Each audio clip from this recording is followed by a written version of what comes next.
Bienvenidos, ¿cómo están? No sean tímidos, ¿cómo están? Bien. Es increíble ver lo que el Señor está haciendo en medio nuestro. Cristian anunciaba una sede en inglés.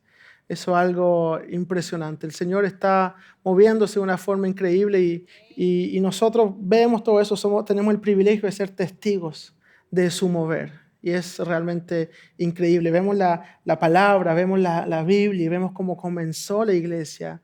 Y ahora vemos todo lo que ocurre en la iglesia alrededor del mundo y es simplemente impresionante ver lo que había desde ya en el corazón de Dios, mismo para nosotros aquí. Es increíble. Seguimos con nuestra serie de las palabras a los hechos y hoy vamos a hablar justamente de uno de los acontecimientos más importantes en la historia de la iglesia, uno de los encuentros más impactantes entre Dios y un ser humano, uno de esos encuentros que nos muestra realmente que es Dios quien sale a buscarnos. Él es quien sale a nuestro encuentro con sus brazos, con sus lazos de amor para traernos a Él. Pero vemos también que nosotros tenemos algo que hacer en eso también y es decidir dejarnos atraer a Él. Nosotros tomamos esa decisión, pero vemos que realmente Él una y otra vez nos llama, nos quiere acercar. El texto del que quiero hablar hoy fue un encuentro tan importante que el escritor Lucas lo relata en 3 lugares diferentes en su libro. La repetición de una misma historia, de un mismo relato en la literatura del tiempo del Nuevo Testamento era algo que se hacía para recalcar algo que era muy importante. El pastor es tartamudo, ¿no? Es que se dan cuenta, la repetición nos hace entender que algo realmente muy importante. Y este relato está en 3 lugares del libro de los Hechos. 3 lugares a donde podemos encontrarlo. Y al leer el libro nos damos cuenta que el escritor no es tanto así de alargar las cosas. Él es como bien preciso, escribe la historia, escribe lo que quiere decir, pero este relato está 3 veces, porque es muy importante.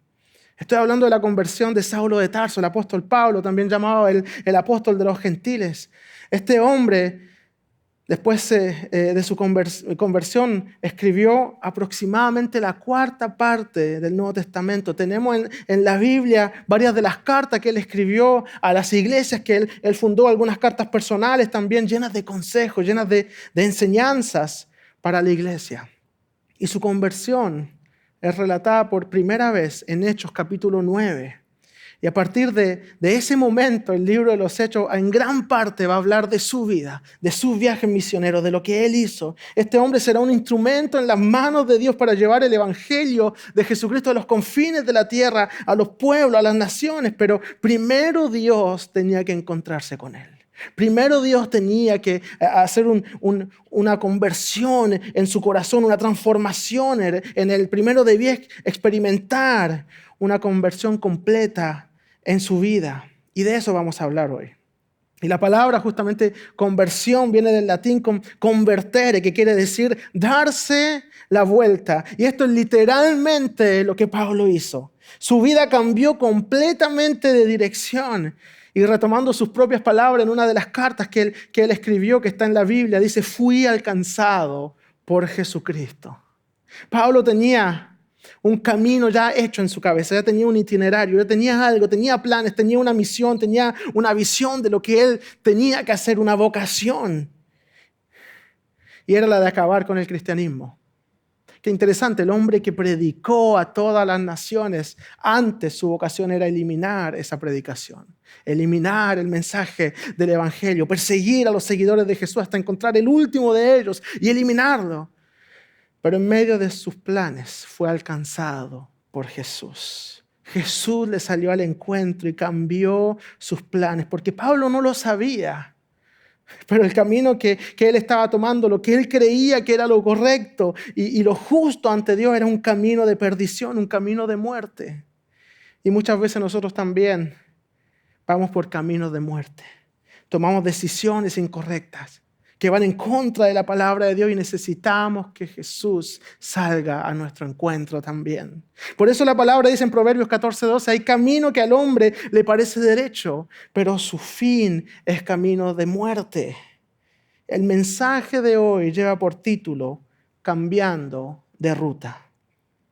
Un poco como un GPS. ¿A cuánto le ha pasado que van hacia un lugar y de repente se equivocan de salida y recalculando?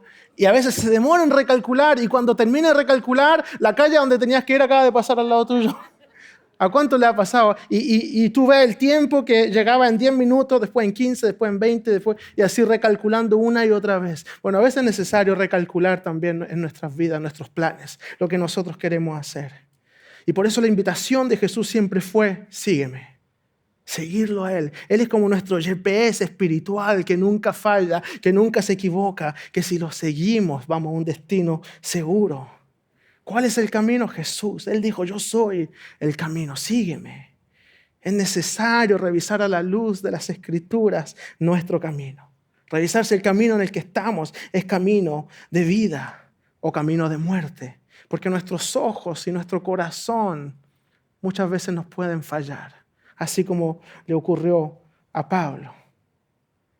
Y a veces mismo los GPS, como les decía, nos pueden fallar recalculando una y otra vez. Pero a veces hay errores mismo en el GPS. Encontré 4 historias bien interesantes de errores del GPS. La primera que les quiero compartir. Durante más de 5 años, turistas que buscaban llegar al monte Rushmore, que vamos a ver una imagen que aparece por aquí, el monte Rushmore, que va a aparecer de un momento a otro. No se preocupen, ya viene. Es como el GPS, a veces nos equivocamos. ¿Aparecerá lo que viene o no viene? Bueno, el monte Rushmore, los que no saben cuál es el monte Rushmore,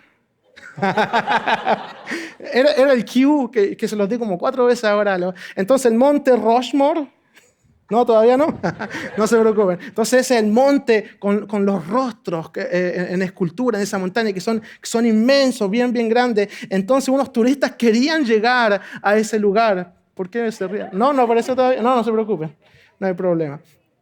Entonces ese monte, unos turistas querían llegar ahí, pero el GPS una y otra vez lo enviaba a un campamento a 12 millas de ahí. Y las personas que trabajaban en ese campamento ya estaban tan aburridos de recibir turistas que quieren ir al monte Rushmore que pusieron esta señalización que dice, tu GPS está equivocado. Este no es el monte Rushmore. Y eso está en la calle, en la ruta, para decirle a la gente que no es ahí. Pero saben que a pesar de eso, habían unas personas que igual seguían de largo y se enojaban y decían, no, aquí tiene que estar el monte Rushmore, pero si no está aquí.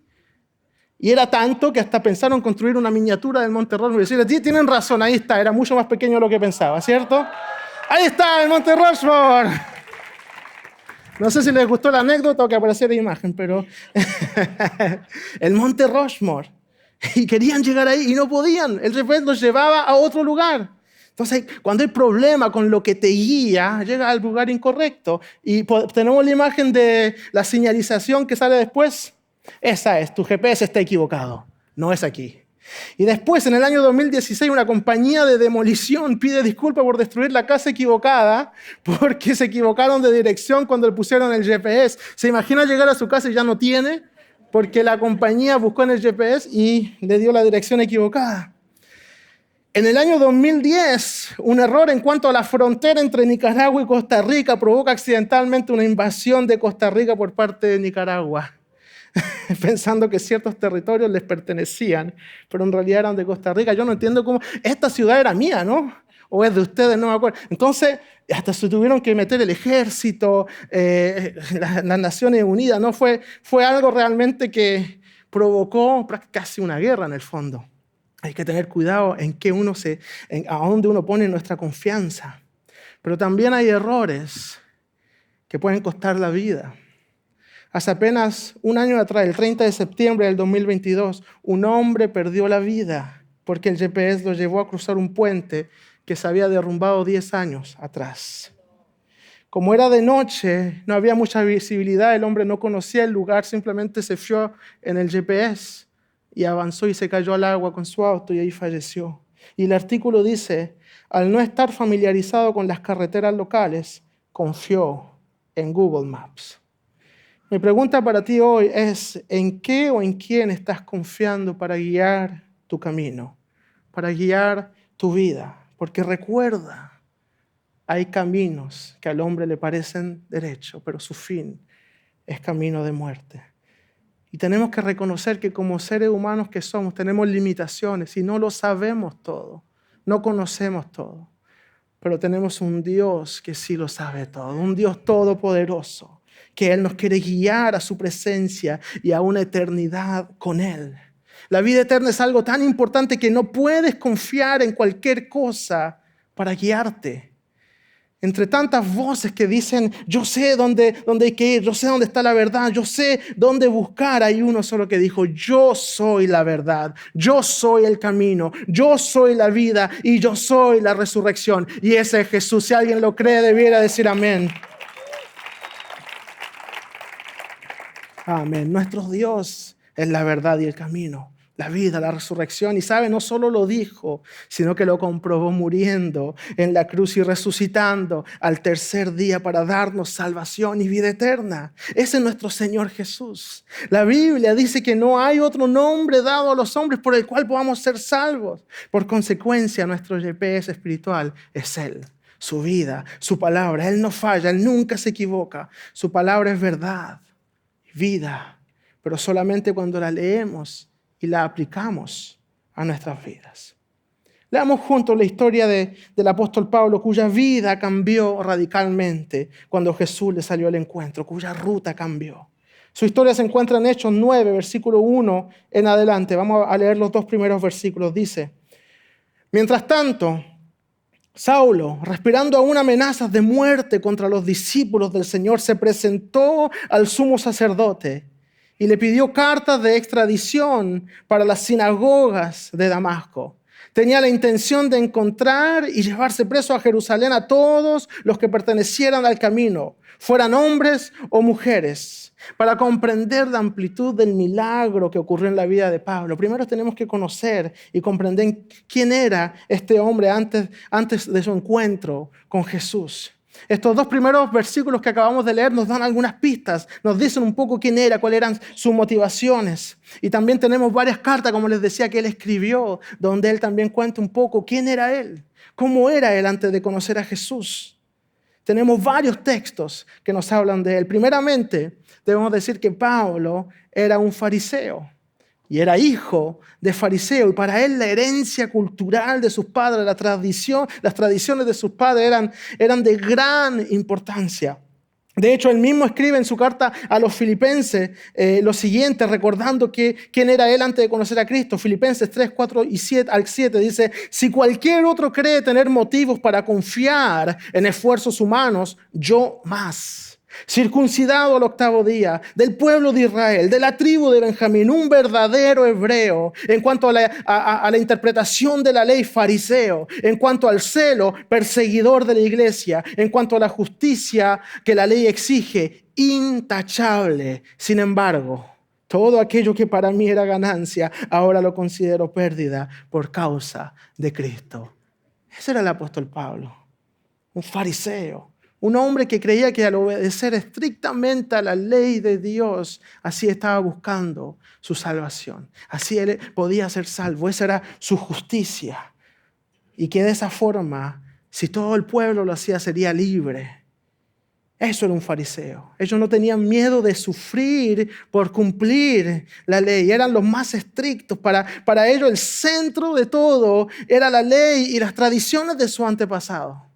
No como los saduceos, que eran otro grupo que para ellos el centro de todo era el templo y lo que ocurría en el templo. Para los fariseos, el valor de la persona, su valor, era determinado por su capacidad a interpretar y cumplir con la ley de sus padres. Estaban dispuestos a renunciar a todo para cumplir con la ley.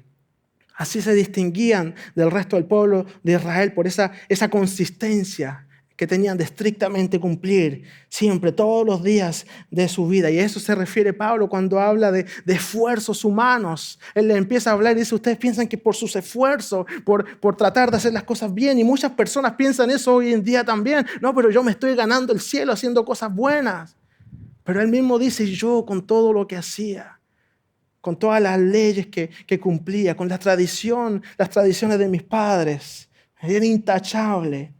Pero no es suficiente. Él era el que más cumplía con la ley. Y como les decía, era intachable. No hay nadie que es realmente intachable ante Dios. Y para ellos, no era solo la ley, sino que también la tradición de sus padres. Para ellos, ellos pensaban que la tradición era igual de importante que lo que estaba escrito en la palabra. Tenían el mismo valor, la misma autoridad. Y que el pueblo había estado en cautiverio de generación en generación en su época por culpa de la gente que no cumplía con la ley o que cumplía solo con la ley, pero que no consideraba o no valoraba la tradición. Ellos tenían un gran orgullo de su antepasado porque habían luchado en guerra, dado su vida para que el pueblo sea libre. Él pensaba, nuestros padres lucharon y murieron para que seamos libres. Pero ahora el pueblo no honra ese sacrificio y no cumple con la ley. Y por eso estamos aún bajo el dominio de Roma. Entonces ellos odiaban a todas las personas que no lograban cumplir con la ley. A todos los que ellos consideraban como pecadores o a los que trabajaban con el imperio, con Roma. Particularmente los que cobraban impuestos, que se llaman los publicanos. Y también en su herencia judía llevaba la sangre de los que eran de la tribu de Benjamín, como se decía en el texto, una tribu guerrera. Su ciudad natal era Tarso, una gran ciudad intelectual, como la tercera en el mundo en importancia en ese tiempo, en cuanto a universidad, en cuanto a estudios. Y se piensa que quizás durante el tiempo que Jesús ejerció su ministerio, él estaba haciendo altos estudios. Se ve en lo que él escribe, en las cartas que él escribe, gran conocimiento obviamente de todo lo que es la ley judía, pero también de poetas o de filósofos griegos. Pablo era un hombre de alto nivel de educación. Tenía ciudadanía romana, algo muy prestigioso también, y que él tuvo de nacimiento. Este era Saulo, un hombre culto, que amaba su religión, su nación, sus padres, su herencia religiosa, su Dios, y que luchó con todo su ser para cumplir con la ley, para ser intachable y para que el resto del pueblo sea santo ante Dios. Pero no fue suficiente. Hay muchos que tratan con sus propias fuerzas de ser intachables, pero no es suficiente. Lo que necesitamos es tener un encuentro real con Jesús, un encuentro como el que Él tuvo. Y de repente este hombre, intachable, se empieza a dar cuenta que hay un nuevo grupo entre los judíos que empieza a adorar a un hombre que murió en una cruz. Y eso para él, que no entiende quién es Jesús, que no entiende el contexto, él lo único que ve es que hay un grupo de individuos que están dándole una categoría divina a un hombre que murió como un criminal. Y eso para él es una abominación, algo terrible, una idolatría muy grave. Entonces, si él se enojaba con los que no lograban cumplir con toda la ley, imagínense con alguien que comete ese tipo de abominación. Entonces, para él era algo terrible, no puede ser, eso es imposible. ¿Cómo hay un grupo de personas que está haciendo eso? Y por eso comienza a perseguirlo, a arrestarlos, a asesinarlo. Esta nueva secta judía era una amenaza para el pueblo de Dios, porque iba a provocar la ira de Dios sobre Israel nuevamente. Sus padres habían luchado muy duro para que Israel sea libre. Él no podía permitir que esto ocurriera, que un grupo de fanáticos hiciera vano todo el sacrificio que está haciendo él y que hicieron sus antepasados. Y Lucas, el escritor, quien después se convierte en su amigo, su compañero de viaje, usa un lenguaje muy enérgico cuando describe la forma en que Pablo, con celo, perseguía a los cristianos. Porque para Pablo esto se había transformado ya en una obsesión, al punto que fue al templo a pedir autorización al sumo sacerdote porque su autoridad se detenía en su ciudad, a donde él estaba. Entonces él va a pedir autorización para poder ir a otras ciudades, a otros lugares a perseguir a los cristianos. Él quería ir mucho más lejos. Y esto es interesante porque les decía a los fariseos, lo importante para ellos es la ley, los saduceos el templo. Y no se llevaban muy bien, había muchas cosas que ellos no compartían. Los fariseos creían en la resurrección, los saduceos no, por ejemplo. Y habían varios temas así. Entonces que un fariseo prácticamente como que se humille para ir a pedir autorización a un saduceo es que él realmente consideraba que el problema de esta nueva secta judía era más grave que sus diferencias con los saduceos. Pero Jesús, el Mesías resucitado, le salió al encuentro para abrirle los ojos sobre la verdad. En un encuentro transformador, este judío, fariseo, hombre culto, guerrero, que estaba convencido que hacía lo justo y recto ante Dios, que pensaba honrar a Dios con su vida y con su guerra santa, pasó de un camino de muerte a un camino de vida, de una ceguera religiosa a una verdadera relación con su Creador, de un camino lleno de guerra y decepciones a la vida abundante que Cristo tenía para él. Este hombre, cuyas convicciones eran completamente incompatibles con la idea de un Mesías crucificado, de un Salvador que diera su vida por él, tuvo un encuentro personal con Jesús que lo cambió todo. Leamos juntos los versículos siguientes, nos dicen esto. En el viaje sucedió que al acercarse a Damasco, una luz del cielo relampagueó de repente a su alrededor. Él cayó al suelo y oyó una voz que le decía: Saulo, Saulo, ¿por qué me persigues? ¿Quién eres, Señor?, preguntó. Yo soy Jesús, a quien tú persigues, contestó la voz. Levántate y entra en la ciudad, que allí se te dirá lo que tienes que hacer. Los hombres que viajaban con Saulo se detuvieron atónitos porque oían la voz, pero no veían a nadie. Saulo se levantó del suelo, pero cuando abrió los ojos no podía ver. Así que lo tomaron de la mano y lo llevaron a Damasco. Estuvo ciego 3 días, sin comer ni beber. Una de las cosas hermosas que quiero destacar aquí en este texto es que Jesús se identifica con aquel que sufre. Jesús se identifica con la iglesia, con los perseguidos por causa de su nombre. Pablo perseguía a la iglesia, pero Jesús le dice: yo soy Jesús a quien tú persigues. Pablo golpeaba a la iglesia, pero es Jesús quien sentía el dolor. Y esto hace eco a lo que dice Jesús en Mateo 25:35. Tuve hambre y ustedes me dieron de comer. Tuve sed, me dieron de beber. Fui extranjero y me hospedaron. A Él le hacemos esas cosas. Y déjame decirte hoy, no estás solo en tu dolor. No estás solo ni en tu tristeza o en tu desesperación o en tu angustia. Cristo está contigo. No solo acompañándote, pero llevando la carga contigo. Él dice: yo soy a quien tú persigues, yo soy a quien quieres asesinar, yo soy a quien tú quieres hacer sufrir, yo soy quien pasa hambre, yo soy quien tiene sed. No estamos solos. Cuando sientes dolor, Cristo está contigo. Y aquí Pablo se da cuenta que estaba persiguiendo al mismo Señor que él pensaba quien estaba sirviendo. Se da cuenta de su error. Cuando nuestros ojos están cegados por nuestro pecado, por nuestras propias convicciones, cuando nuestra fe está puesta en el lugar equivocado, nos encontramos como Pablo luchando contra Dios, luchando contra su voluntad, contra sus planes. Pero Dios, en su infinito amor y misericordia, sale a nuestro encuentro, nos viene a buscar, nos viene a rescatar, así como lo hizo con Pablo. No es coincidencia que tú estés aquí hoy escuchando estas palabras. Es Dios queriendo encontrarse contigo hoy, así como se encontró con Pablo en el camino de Damasco. Y luego el texto nos muestra la actitud de Pablo, una actitud de obediencia. Él escuchó la instrucción y fue a la ciudad a esperar, como se le dijo. Diga conmigo: la obediencia es evidencia. La obediencia es la primera evidencia del cambio que hay en el corazón. Es la primera evidencia que Él ha aceptado a Jesús como Señor, como su Señor. Y esta es una de las primeras palabras justamente que sale de su boca: Señor, ¿qué quieres que haga? Esto es más que una simple palabra. Esto es reconocer que está en presencia de alguien que es de lejos superior a él. Pablo, un hombre guerrero, un hombre que da órdenes, un hombre que ha estudiado en las mejores universidades, de pronto se encuentra con alguien que supera de lejos todo lo que él sabe, todo lo que conoce, todo lo que él posee, y reconoce inmediatamente que está frente al Señor. Señor, ¿qué tengo que hacer? Y aquí nuevamente Jesús nos da una lección de amor.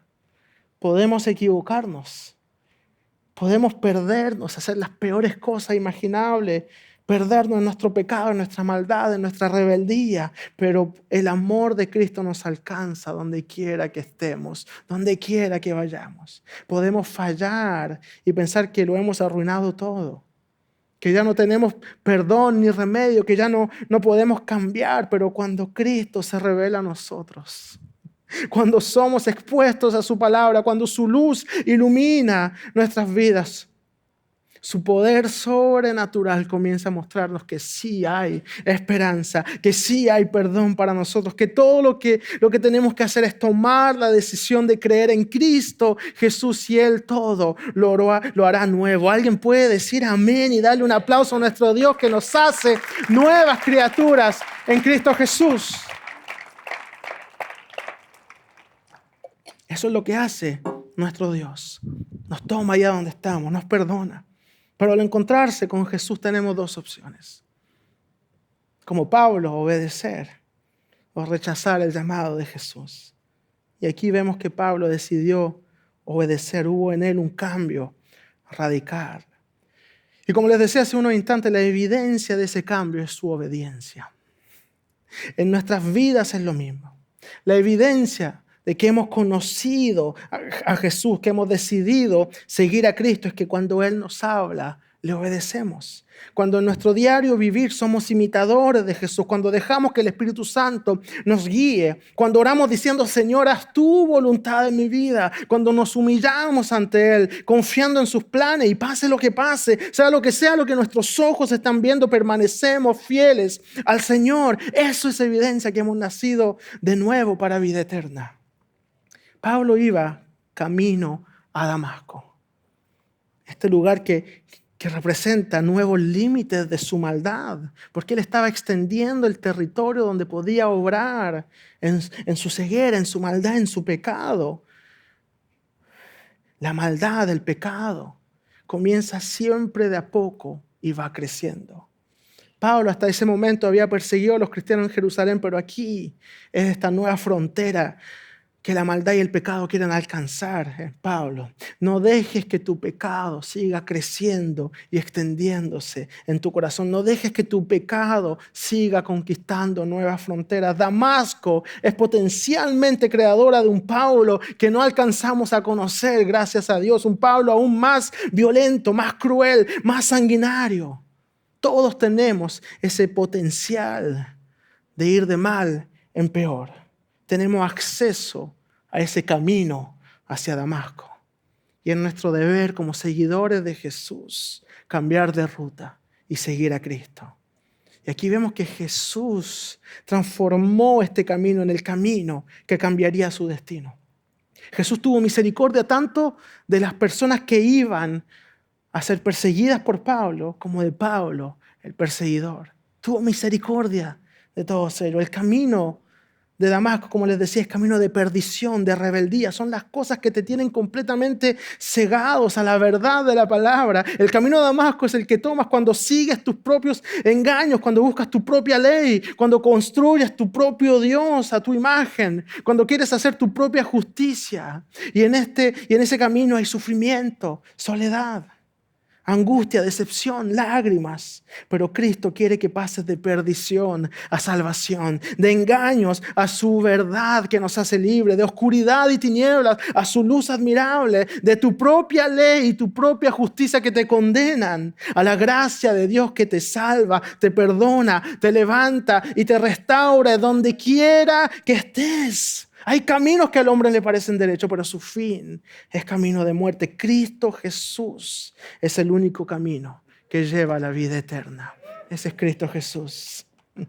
Y este Pablo, que aparece por primera vez en el libro de los Hechos, 2 capítulos antes, en el Hechos capítulo 7 y 8 lo podemos ver ahí, está sosteniendo en ese momento la ropa de los que estaban asesinando a Esteban, el primer mártir de la iglesia. Fue confrontado con la encarnación misma de la verdad, del amor, de la resurrección, de la vida. Nuestros corazones están tan lejos de Dios y nuestras vidas tan lejos de nuestro Creador que realmente necesitamos que, al igual que como Pablo, su luz poderosa nos ilumine y que con su voz nos llame por nuestro nombre. Jesús lo llamó Saulo, Saulo. Asimismo, Él nos llama por nuestro nombre. Y cuando digo que Él conoce nuestro nombre, estoy diciendo que Él conoce todo nuestro ser. Estoy diciendo que Él conoce tu corazón, conoce tus temores, tus angustias. así como tus alegrías. Sabe lo que te entristece como lo que te hace reír y lo que te hace feliz. Sabe lo que te tiene angustiado, pero también sabe que tu angustia no durará, no es eterna. Sobre todo si confías en Él, conoce tu vida entera y te llama por tu nombre, invitándote a seguirlo. Pero muchas veces nosotros también estamos cegados por nuestras propias convicciones, a veces por nuestra propia ira. A veces estamos cegados por nuestro sufrimiento y necesitamos que su luz venga a nuestras vidas y llene todo nuestro ser. Y luego la Biblia nos cuenta que llevaron a Pablo a la ciudad. Él llegó finalmente a Damasco, pero esta ya no era la ciudad donde su pecado se agravaría, donde llevaría a cabo su plan más sanguinario. Ahora Damasco ya no era eso. Ya era ahora la ciudad donde Dios cambiaría su existencia por siempre, donde Dios le devolvería la vista, donde Dios a través de la iglesia restauraría completamente a Pablo y le enseñaría lo que es ser un seguidor de Jesús, lo que es ser amado y llamado por Dios. Eso fue Damasco. Y dice la Biblia que estuvo 3 días sin comer y sin beber. Era común a veces pasar 3 días en ayuno, pero sin beber era algo menos común. Sobre todo que habían peligro de deshidratarse, de morir. Pero los que hacían esto, lo hacían porque sentían un profundo arrepentimiento y querían buscar en ayuno y en oración el rostro de Dios, la voluntad de Dios para sus vidas. Quiero decirle esto a alguien hoy: necesitas buscar el rostro de Dios para tu vida. Necesitas buscar la voluntad de Dios para tu vida en oración, en ayuno. No seas un espectador, no mires de lejos cómo Dios obra en la vida de los demás, porque aquí hay milagros sentados y hay testimonios, pero no mires de lejos, sé parte de esos testimonios, sé parte de los que dicen: el Señor cambió mi vida, el Señor transformó mi corazón, el Señor obró un milagro, porque yo decidí creer, yo decidí seguirlo, yo decidí ponerme en pie y avanzar y escuchar la voz de mi Dios. Es un privilegio saber que tenemos un Dios que nos ama y que piensa en nosotros y que nos hace partícipes de su plan. Vamos a ver los próximos versículos. Dice: había en Damasco un discípulo llamado Ananías, a quien el Señor llamó en una visión. Ananías, aquí estoy, Señor. Anda, le dijo el Señor, ve a la casa de Judas en la calle llamada Derecha y pregunta por un tal Saulo de Tarso. Está orando y ha visto en una visión a un hombre llamado Ananías que entra y pone las manos sobre él para que recobre la vista. Entonces Ananías respondió: Señor, he oído hablar mucho de ese hombre y de todo el mal que ha causado a los que creen en ti en Jerusalén. Y ahora lo tenemos aquí autorizado por los jefes de los sacerdotes para llevarse preso a todos los que invocan tu nombre. Ve, insistió el Señor, porque ese hombre es mi instrumento escogido para dar a conocer mi nombre, tanto a las naciones y a sus reyes como al pueblo de Israel. Yo le mostraré cuánto tendrá que padecer por mi nombre. Ananías se fue y cuando llegó a la casa le impuso las manos a Saulo y dijo: hermano Saulo, el Señor Jesús, que se te apareció en el camino, me ha enviado para que recobres la vista y seas lleno del Espíritu Santo. Al instante cayó de los ojos de Saulo algo como escamas y recobró la vista. Se levantó y fue bautizado. Luego comió y recobró las fuerzas. Saulo pasó varios días con los discípulos que estaban en Damasco. Así es como Dios nos hace partícipes de lo que Él hace en la restauración de las vidas de las personas que vienen a Él, de las personas que tienen un encuentro con Él. Dios usa a los discípulos que están atentos a su voz. Dios hace a su iglesia partícipe de su plan. Por eso hoy como iglesia continuamos la obra de predicar de Jesús, tanto con nuestras palabras como con nuestras acciones. Somos los instrumentos en las manos de Dios para sanar, para restaurar, para alimentar, para vestir, para orar por los enfermos, para consolar a los que lloran, para levantar al caído. Dios busca un pueblo consagrado, un pueblo que ora, un pueblo atento a su voz, un pueblo conforme a su corazón. Ananías estaba orando, dice la palabra, y es en medio de esa oración que Dios le le habló, que seamos esa iglesia que ora y Dios habla, que ora y Dios se revela, que ora y Dios sana, que ora y Dios obra milagro y Dios se mueve en medio nuestro. Seamos esa iglesia dispuesta a obedecer mismo cuando no entendemos. Ananías no entendía. Le dijeron Saulo de Tarso, no sé qué habrá sentido dentro de él, porque él sabía quién era. Y él le dice al Señor, pero Señor, yo sé quién es. ¿Estás seguro? ¿No te equivocaste? Tengo que ir a orar por Saulo. Imagínense lo que es ese sentimiento de ir a orar por alguien que tú sabías que quería hacerte daño. Ese sentimiento de ir a orar por alguien que no es a lo mejor es mi enemigo, a lo mejor no me quiere. No, tú sabes que él viene y si te encuentra, te lleva preso o te mata, te asesina. Pero él no solo fue y obedeció. Dudó un poquito al principio, hay que reconocerlo, pero después fue. Después fue y obedeció. Pero miren las palabras, hermano Saulo, parte de la familia. El Señor lo hizo parte de la familia. Y su iglesia lo aceptó, lo reconoció, obedeció. Lo que terminó y confirmó todo lo que el Señor hizo en el corazón de Pablo fue la oración de Ananías. No hay un gran Saulo de Tarso, un gran Pablo que va y predica a las naciones, sin un siervo obediente, Ananías, que va y ora por él. Seamos esos Ananías de alguien que Dios está transformando, que Dios está llamando al ministerio. Seamos esos Ananías que obedecen a la voz del Señor. Porque así como hay personas como Pablo que deben cambiar de ruta, también deben haber personas como Ananías. Y quiero desafiarte hoy a ser tanto como Pablo, que cambia de ruta cuando se da cuenta, cuando el Señor te confronta, cuando el Señor te habla, pero también a ser el Ananías de alguien. Sea aquel que levanta, aquel que bendice, aquel que ora por su prójimo, aquel que sabe que Dios tiene planes maravillosos. Te desafío a ver con los ojos de la fe.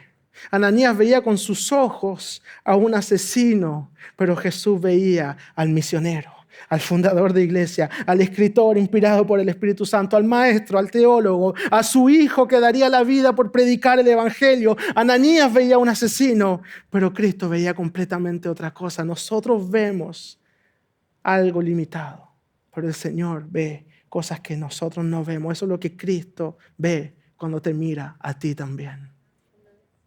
No tenemos idea de las personas que están cerca nuestro. A veces ni siquiera tenemos idea de nosotros mismos cuál es el llamado y hasta dónde el Señor nos quiere llevar. Aprendamos a ver con los ojos de Cristo.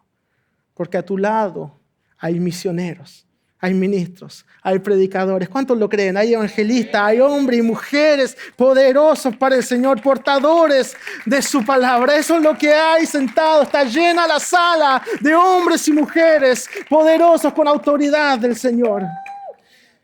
Llenos de fe, de autoridad. Y tenemos esa misión de predicar, de discipular. Ananías llega y le dice, hermano, seamos esas personas. Cuando tú oras, cosas poderosas ocurren. Cuando tú oras, cuando tú doblas tus rodillas, en vez de endurecer tu corazón, el Señor empieza a orar de una forma sobrenatural. Personas cuyos destinos eran perdición, cambian de ruta y tú eres el instrumento en las manos del Señor para traerlos a su presencia. Y aquí el Señor le habló a Ananías. Pablo está orando. Ve a verlo, porque yo ya le mostré que viene respuesta a su oración. Mi siervo está orando, viene respuesta. A veces somos la respuesta a la oración de alguien más. Somos el enviado de Dios para responder a una oración. Y como les decía, darnos salvación y llamarnos es iniciativa divina. El Señor nos llama, no lo merecemos y no hay nada que podamos hacer para ganar la salvación o merecer el amor de Dios. Y saben, el pensador indio Mahatma Gandhi dijo sobre su amigo, un misionero cristiano y teólogo llamado Eli Stanley Jones. Él dice, es un buen hombre, pero está demasiado orgulloso de su religión. Para Gandhi la salvación había que ganarla, pero era igual de difícil, decía él, que vaciar el océano con tus manos. Para personas con esa mentalidad, es seguro que alguien que está seguro de su salvación pareciera tener una postura arrogante. Pero nosotros no estamos seguros de nuestra salvación por nosotros mismos. Estamos seguros de nuestra salvación porque Cristo Jesús nos salvó. No somos nosotros, es Él, no somos nosotros, es nuestro Dios. Por eso estamos seguros de nuestra salvación. Es tiempo de cambiar de ruta. Es tiempo de confiar en Jesús si aún no lo has hecho. Al igual que Pablo, muchas veces nosotros también tenemos convicciones y creencias que son incompatibles con lo que Cristo nos enseña. Y esto no es solo para los que quizás son nuevos en la fe, es para todos nosotros.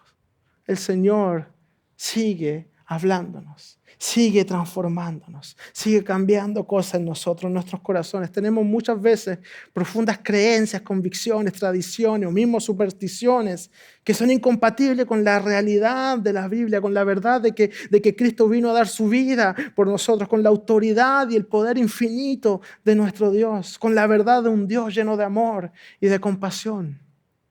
A veces por orgullo o por no entender, olvidamos el poder de Cristo, lo negamos con nuestros temores, con nuestras acciones en nuestras vidas y le damos poder a otras cosas que nos hacen daño. Le damos poder a las mentiras que hay en nuestras mentes. Mentiras que nos dicen que no eres suficiente, eres pecador, eres incapaz, eres indigno, tienes lo que mereces. Y sabe, muchas veces con nuestra actitud mostramos que somos indignos. Nos mostramos merecedores a veces de castigos o con nuestra actitud mostramos que somos pecadores o que somos incapaces o que no tenemos fuerza. Pero eso es lo bello del Evangelio, no es porque lo merecemos, no es por nuestra actitud, es por gracia, es por amor, es porque seguimos a Jesús. Cuando el enemigo nos convence que somos pecadores, recuerda, Cristo nos limpia y nos hace libres del pecado. Cuando el enemigo nos dice que somos débiles, incapaces, el Espíritu Santo nos llena y nos reviste de su poder. Cuando el enemigo nos dice que somos indignos, debemos reconocer que solos, sin Cristo, lo somos.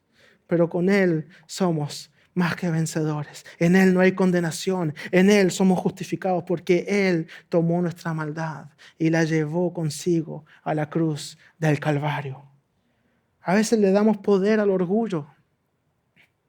No necesito a Jesús. Yo ya sé cómo ser una buena persona. ¿En serio?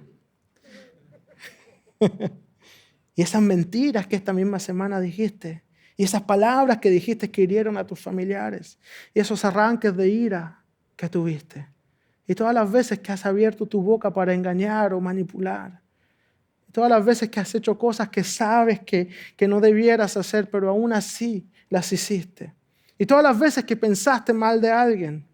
La santidad de Jesús nos lleva más lejos de lo que pensamos. Los mandamientos dicen no matarás. Jesús dice que solo al enojarte e insultar a tu hermano eres culpable. Los mandamientos dicen no cometerás adulterio. Jesús dice solo con la mirada codiciosa ya has cometido adulterio en tu corazón. Sin Jesús, todos estamos condenados como Saulo a ser personas cegadas que piensan que hacen el bien, pero que van por la vida de mal en peor. Solo cuando Cristo viene a nuestras vidas nos hace realmente libres. Desde el momento en que decides seguir a Jesús, ahí comienza tu vida. Ahí comienza la vida eterna que Cristo nos promete. Porque la vida eterna es conocer a Jesús. Y el apóstol Pablo en una de sus cartas, después de lo que acabamos de leer, pasó tiempo y él escribe una carta. 2 Corintios 4:6 dice, porque Dios que dijo que la luz resplandezca en las tinieblas hizo brillar su luz en nuestro corazón para que conociéramos la gloria de Dios que resplandece en el rostro de Jesucristo. Deja que Cristo quite las escamas que hay en tu vida hoy y que su rostro haga brillar la luz de Dios en tu vida.